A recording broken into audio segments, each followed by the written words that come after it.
성도들을 모아놓고 정직과 평화를 가르치는 일을 했으면 좋겠다. 이렇게 말하는 걸 들었습니다. 그 이유인즉슨 아이들에게 평화와 정직을 가르치면 저들이 앞으로 커서도 선진 국민이 될 것이지만 평화를 알지 못하면 저들이 나가서 일하는 직장, 사회, 또 가정, 이 국가가 평화를 모르는 그런 후진 국가가 될 것이기 때문이다. 이렇게 말하는 것을 들었습니다. 이전에 제가 친구 선교사와 함께 중국에 간 일이 있는데요. 중국 베이징에 들렸는데 베이징에서 택시를 타고 한참 산악 지역으로 올라가니까 만리장성이 나오더군요.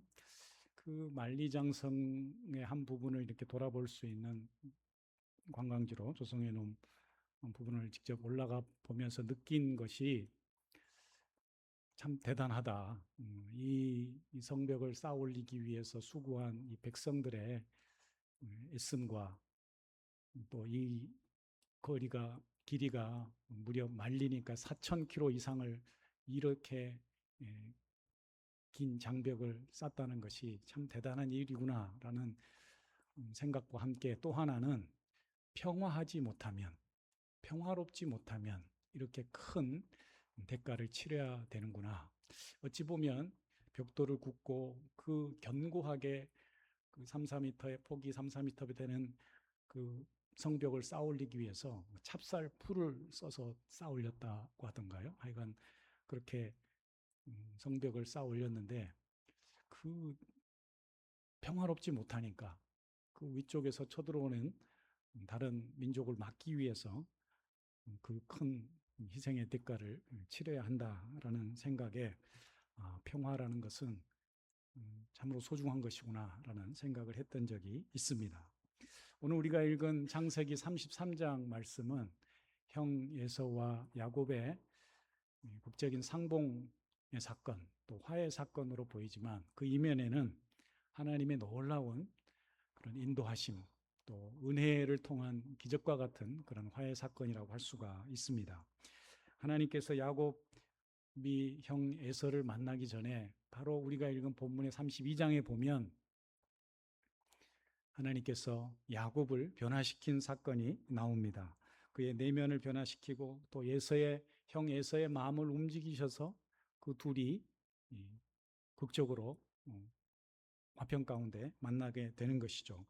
오늘 말씀에 반복되는 세 가지 중요한 단어가 있는데요. 이 단어를 중심으로 우리에게 왜 평화가 중요한지, 또 평화를 이루기 위해서는 우리에게 무엇이 필요한지를 함께 살펴보고자 합니다. 첫 번째는 땅에 굽히며라는 표현이 나옵니다. 절한다, 굽힌다 이런 표현이 샤하라는 그런 단어가 나오는데요.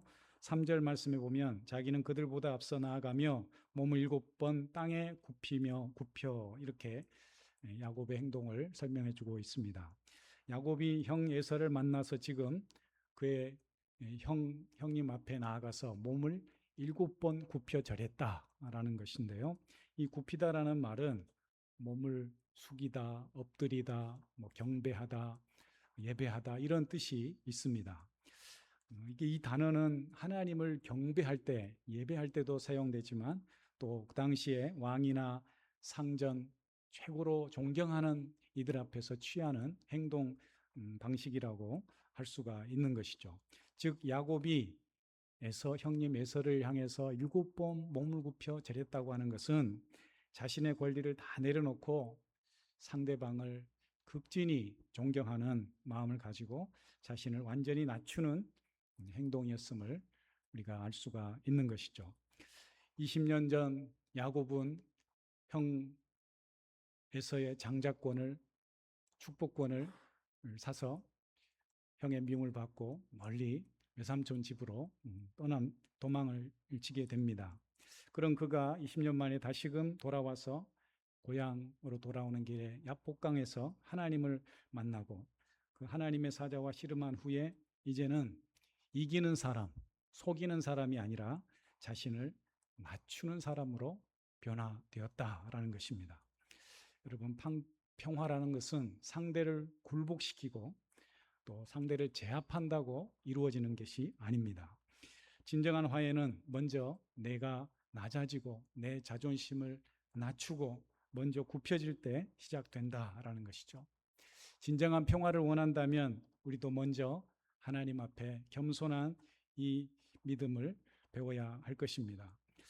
그럴 때 사람 앞에서도 우리가 겸손해지고 또 사람의 마음을 움직일 수 있는 그런 진정한 화해가 이루어지게 될 줄 믿습니다. 여러분 기억하십시오. 가장 큰 승리는 상대를 꺾는 승리가 아니라 내 교만을 꺾고 화평을 이룰 때 진정한 승리자가 됩니다. 화평을 원한다면 먼저 하나님과의 화평 그리고 자신을 낮추는 겸손과 용기가 우리에게 필요한 줄 믿습니다. 두 번째로 중요한 단어가 hen이라는 단어인데요. hen이라고 하니까 영어에 hen 하면은 암탉이거든요. 암탉이 마치 이렇게 품는 것처럼 히브리어 단어로 hen이라고 하면은 은혜라는 뜻입니다. 은혜. 오늘 이 은혜가 굉장히 중요한 단어인데요. 이 은혜란 단어가 우리가 읽은 본문에서 4번이나 반복되고 있습니다. 5절, 8절, 10절, 11절에 나오는데요. 하나님이 종에게 은혜로 주신 자식들입니다. 이렇게 야곱이 형에게 자기 가족들을 소개하고 있는 것이죠. 내가 주께 은혜를 입으려 함입니다. 내가 하나님 앞에서 은혜를 입었다. 또 이런 표현들이 나오고 있는데요. 이 hen이라는 은혜라는 이 단어는 호의, 호감, 은총 이런 뜻을 가지고 있습니다. 특별히 자격 없는 자에게 베푸는 선의, 이걸 이제 은혜라 번역하는 것이죠. 구약 성경에서 하나님의 은혜를 표현할 때 이 표현이 자주 쓰입니다. hen, 헤세드 다 비슷한 단어입니다. 특히 누군가의 눈에서 은혜를 얻는다, 누군가의 마음으로부터 이 따뜻한 호감을 얻는다라고 할 때도 이 단어를 사용합니다. 그래서 창세기 33장에 보면은 야곱이 이 자신의 입은 은혜를 에서에게 적극적으로 이렇게 표현을 하고 있는 것이죠. 이 야곱의 변화는 바로 은혜와 매우 밀접한 관계가 있음을 우리에게 알려주고 있습니다. 야곱이 형 에서를 만나서 자신의 능력이나 실력을 자랑하지 않고 오히려 하나님이 이 모든 것이 하나님으로부터 주어진 것입니다. 나의 자녀들도 나의 가축대도 내가 지금 이 자리에 서 있는 것도 다 하나님의 은혜입니다. 이렇게 고백하면서 내가 형님의 당신의 은혜를 입기 원합니다. 이렇게 고백합니다. 야곱이 이제 축복의 근원이 오직 하나님께 있음을 고백하는 놀라운 장면이 바로 오늘 우리가 읽은 본문에 나오고 있는 것이죠. 20년 전에 야곱은 형 에서를 피해서 멀리 어머니의 고향 바단 아람으로 도망을 갔습니다. 20년 전에 야곱은 자신의 권리를 넘어서서 형의 권리인 장자권, 장자의 축복권까지 빼앗으려고 했던 사람입니다. 형의 장자권을 팥죽 한 그릇에 넘겨받고 먼 삼촌 집으로 도망을 갔습니다. 그런데 이제 20년 만에 돌아온 야곱의 모습은 완전히 달라진 모습입니다. 내 힘으로 축복을 얻겠다고 살았던 그 전에 20년 전의 모습이었다면 이제는 하나님이 모든 것을 은혜로 주셨습니다. 이렇게 고백하고 있는 것이죠. 이 변화는 바로 우리가 읽은 본문의 바로 앞장인 32장에서부터 이어집니다. 32장에 야곱이 돌아오는 길에 이 야복강에서 하나님의 사자와 하나님의 천사와 씨름하는 가운데에 그가 변화된 모습이다라는 것이죠. 야곱은 야복강에서 하나님을 만난 후에 사람을 대하는 태도, 형님을 대하는 태도가 원수졌던 그 형제를 대하는 태도가 완전히 달라졌다라는 사실입니다. 사랑하는 성도님들, 우리는 하나님께로부터 은혜를 입은 사람들입니다. 모든 것이 하나님의 은혜입니다. 우리의 가족도, 우리의 재산도, 우리의 삶의 자리도, 우리가 만나는 모든 이들도 모두가 다 하나님의 은혜와 섭리 가운데에 주어진 축복의 삶의 조건들인 줄 믿습니다. 하나님의 은혜를 아는 사람은 이처럼 하나님과 화평할 뿐만 아니라 다른 사람과도 화해하고 은혜를 자신이 우리가 받은 은혜를 넉넉히 이웃과도 나누는 사람이 되는 줄 믿습니다. 은혜를 아는 사람은 이처럼 경쟁보다는 감사를 택하고 또 계산보다는 용서를 선택하고 비교보다는 만족을 선택하는 복된 인생으로 살아가게 되는 줄 믿습니다. 마지막 세 번째로 중요한 단어가 예물이라는 단어입니다. 예물이라는 단어가 우리 한글 성경에는 다 예물로 표현이 되고 있는데 엄밀히 따지면 두 개의 단어가 나뉘어져 있습니다. 그래서 앞에 나오는 10절에 나오는 예물이라는 단어는 민하라는 단어고 뒤에 나오는 11절에 나오는 단어는 베레카라는 단어라 다릅니다. 엄연히 다른데 같은 예물로 번역이 되어 있어요. 그래서 10절에 보시면 야곱이 가축대를 거절하는 형에게 내 손에서 이 예물을 받으소서 이렇게 강청합니다. 또 11절에는 내가 형님께 드리는 예물을 받으소서 이렇게 돼 있어요. 그러니까 똑같은 예물 같지만 앞에 나오는 이 예물은 민하라는 예물은 말 그대로 화해의 선물입니다. 그런데 뒤에 나오는 11절에 나오는 예물은 베라카라고 해서 우리가 성경에 나오는 축복, 복, 브라카, 베라카 같은 단어거든요. 그래서 하나님께로부터 받은 은혜의 선물, 축복의 선물을 베라카라고 하는 것이죠. 그러니까 지금 야곱이 형 에서에게 감사와 호의의 선물을 드림과 동시에 내가 받은 은혜와 축복을 당신에게도 드리고 싶습니다. 이렇게 말하고 있다라는 것이죠. 여러분, 야곱은 에서의 발꿈치를 잡고 태어난 욕심의 사람입니다. 형의 장자권을 취하려고 아버지와 형을 속였던 사람입니다. 그런 그가 이제 빼앗은 그 복을 이제는 나눠주고 그 받은 축복을 나누고 베푸는 사람으로 변화되었다라는 것이죠. 본문 앞장에 나오는 32절에 보면은 야곱이 형을 만나기 전에 선물을 준비합니다. 예물을 준비합니다. 많은 가축대를 준비해서 형에게 가져가면서도 여전히 불안한 마음을 가지고 있습니다. 그래서 형의 마음을 이 예물로 풀 수 있을까? 그런 두려운 마음이 있었다고 되어 있습니다. 그런데 33장에 와서는 그 예물의 의미가 완전히 달라집니다. 이제는 형의 마음을 달래줄 뇌물이라기보다는 이제 내가 드리는 이 예물은 화해의 증표요 또 은혜에 대한 감사의 선물이라는 그 진정한 예물의 의미가 담겨져 있다라는 것이죠. 에서도 처음에는 이 많은 가축대를 보고 자기도 소유가 많다고 거절합니다. 그런데 야곱의 계속된 권유로 인해서 받아들이게 되는 것이죠. 왜 이러냐? 왜 야곱이 고집이 세고 성격이 강해서 받아들인 거냐? 그건 아니다라는 거죠. 형이 자기 예물을 받아주는 것이 곧 지금까지의 모든 이 불화와 이 가족 간의 어려움을 풀어내는 관계 회복을 의미하는 예물이기 때문에 꼭 받아달라고 이제 요청하고 있는 것이죠. 여러분, 선물과 뇌물의 차이가 뭘까요?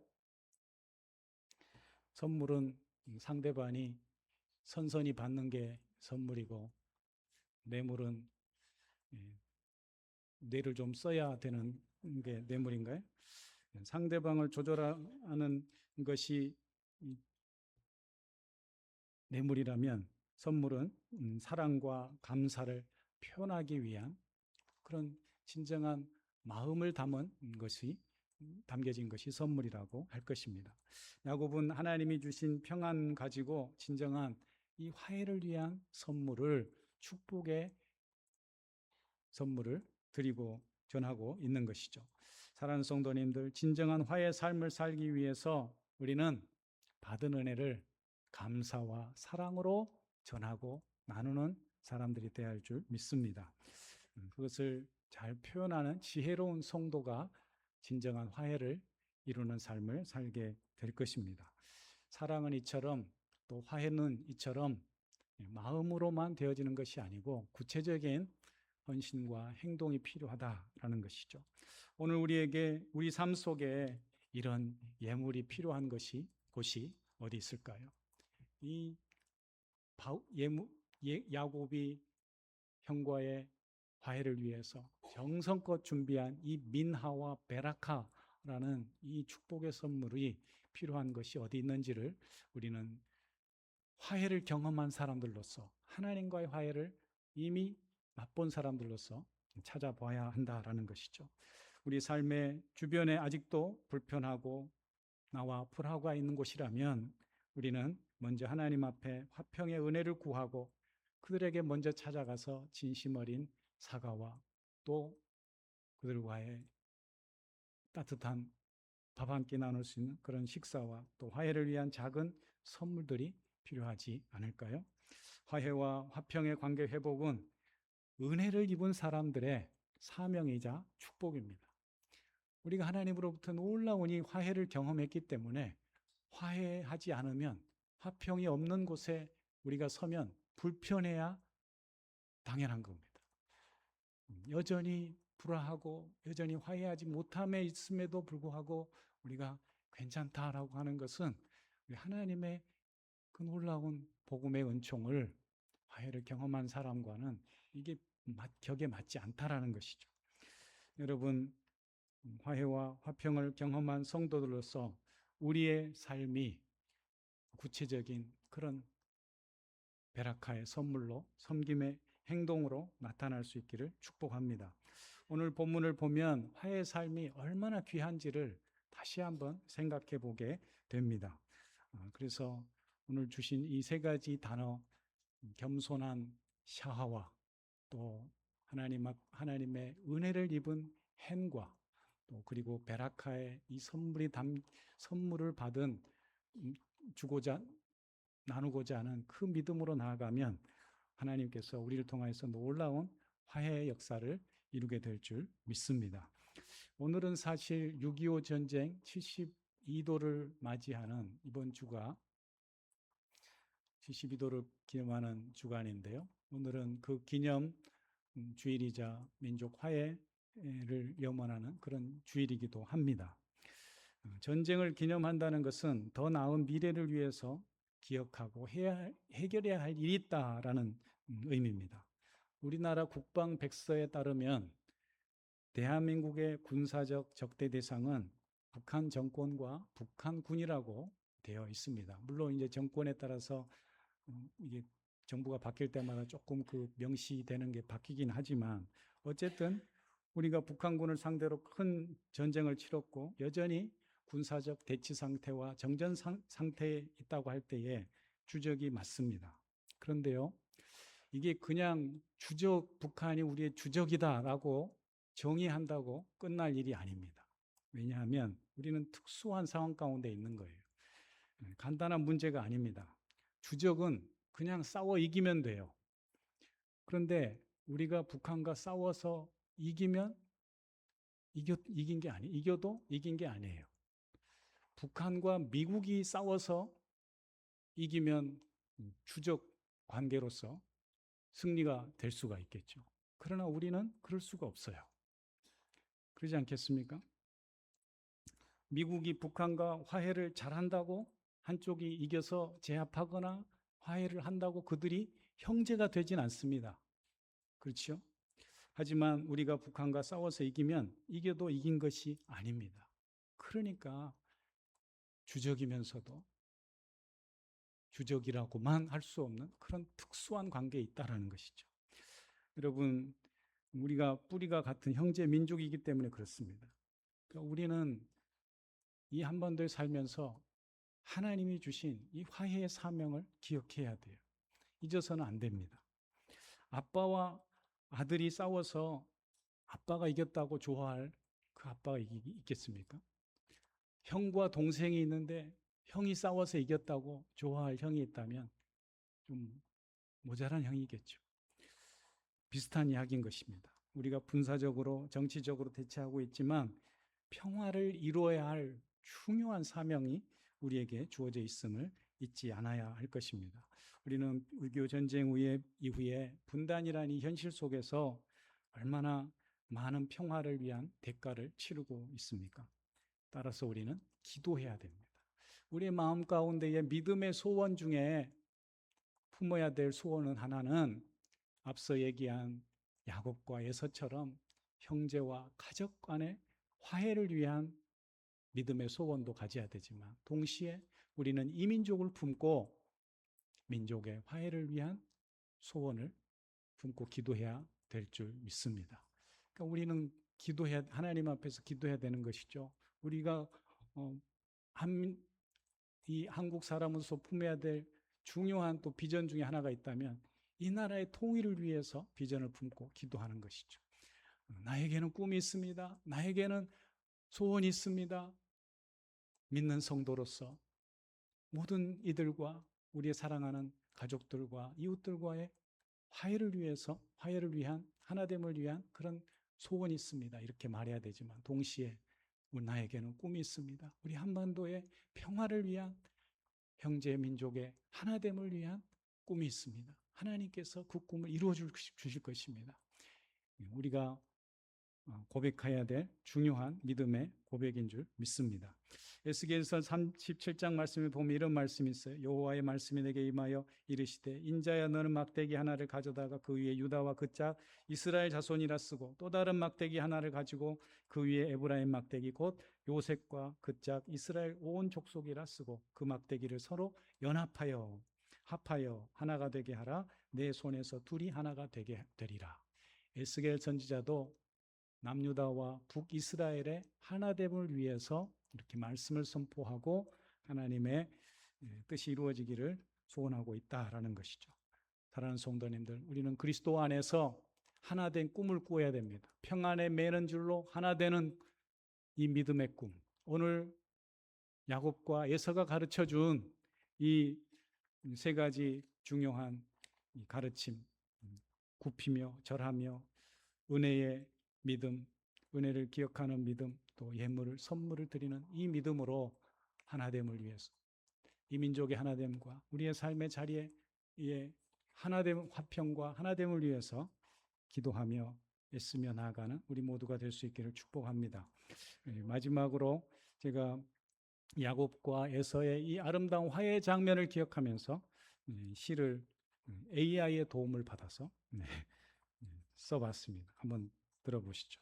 기다림의 강을 건너며 스무의 바람이 광야를 지나 야곱의 어깨마다 두려움이 내려 앉을 때 하나님은 먼저 에서의 마음에 새벽을 심으셨네. 사람의 길보다 먼저 흐르는 은혜의 강물처럼 갈 것을 품고 올 줄 알았던 형은 달려와 동생의 목을 끌어안고 울었고 깊은 세월의 상처는 눈물 속에 녹아 한 송이 들꽃처럼 화평으로 피어났네. 용서는 한 사람의 힘으로 피우는 꽃이 아니니 보이지 않는 손길이 굳은 마음을 만지실 때 원망은 강물에 떠내려가고 형제는 다시 하나님의 얼굴을 마주하듯 서로를 바라보네. 이제 우리도 미움의 돌을 내려놓고 먼저 손 내미는 믿음의 순례자가 되리. 화평은 세상이 주는 타협이 아니요 하나님의 은혜를 믿는 이들이 끝까지 걸어가야 할 길이기에. 아멘. 기도하겠습니다. 하나님 아버지, 그렇습니다. 우리에게 이 놀라운 복음을 통한 놀라운 화평의 은혜를 경험케 했사오니 우리도 주님이 주신 이 은혜를 가지고 우리가 머무는 삶의 자리로 화해의 선물로, 화평의 선물로, 또 축복의 선물로 나아갈 수 있는 우리 모두가 되게 하여 주시옵소서. 예수님의 이름으로 기도합니다. 아멘.